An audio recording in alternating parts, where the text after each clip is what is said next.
Welcome back. વિરામ બાદ સમાચારોમાં આગળ વધીએ.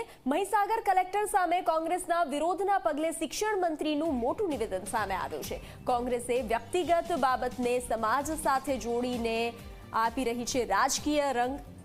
અનુસૂચિત જાતિ અને આદિવાસી સમાજના નામે કોંગ્રેસ રાજકીય રોટલો શેકી રહી છે. સમાજના યુવાનોને કોંગ્રેસના ષડયંત્રમાં ગુમરાહ ન થવા અનુરોધ કર્યો છે. શિક્ષણ મંત્રીનું મોટું નિવેદન સામે આવ્યું છે. નેહા કુમારીના ઓડિયો વિડીયો મામલે જરૂર જણાશે તો સરકાર પગલાં ભરશે, પરંતુ કોંગ્રેસ મહિલા વિરોધી પોતાની માનસિકતા છતી કરી રહી છે. કોંગ્રેસ સમાજને ગુમરાહ કરવાનું ષડયંત્ર રચી રહી છે, જે સારી બાબત નથી. કોંગ્રેસે જે વિરોધની જે વાત જે કરી છે એ એમની માનસિકતા છતી કરે છે. મહિલા વિરોધી કોંગ્રેસ છે અને જે લોકોએ જે કંઈ હશે એ બાબત વ્યક્તિગત જે કંઈ બાબતો બનતી હોય છે એ વ્યક્તિગત બાબતોને સમાજ સાથે જોડવાનું કામ કેટલાક લોકો કરી રહ્યા છે. એ સારી બાબત નથી. હું જ્યારે આજે આદિવાસી સમાજથી છું અને કાલે હું નાની મોટી કંઈક ક્ષતિ કરું અને જે એના બાબતે જો મને કોઈ પનિશમેન્ટ કરે અથવા મને મારી સાથે કોઈ એવી રીતે એનું વાત કરવામાં આવે અને હું મારું અપમાન આખા સમાજ પર થોપી દઉં, આખા સમાજ પર લાગુ પાડું, એ બાબત સારી નથી. જે કંઈ બાબત બની છે એ વ્યક્તિગત છે, પણ વ્યક્તિગતને સમાજ સાથે જોડવાનું કામ આ જે લોકો કરી રહ્યા છે અને સાચા અર્થમાં લોકોને ગુમરાહ કરવાનું કામગીરી કરી રહ્યા છે.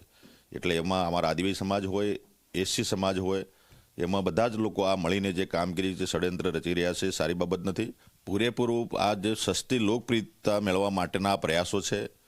મને કહેતા એ બાબતનું દુઃખ છે કે આજે 10 દિવસથી કેટલાક અમારા આદિવાસી જે ધારાસભ્યો છે એ ધારાસભ્યને પોતાને ન છાજે એવું વર્તન પણ કરી રહ્યા છે. જે સાચી બાબત છે સમાજ સામે જવી જોઈએ. અહીંયા અમારા સંતરામપુરમાં પણ હુતા પગોરની પ્રતિમા સ્થાપવા બાબતે જિગ્નેશ મેવાણી અથવા પેલા રાજકુમાર રોત, અનંત પટેલ, ચેતર વસાએ લોકોને ગુમરાહ કર્યા.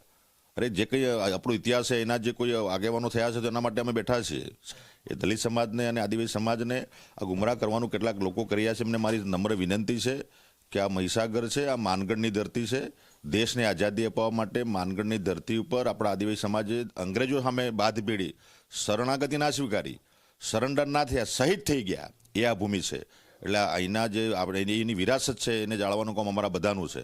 એટલે સત્ય જે છે એને સ્વીકારીને આપણે આગળ વધીએ.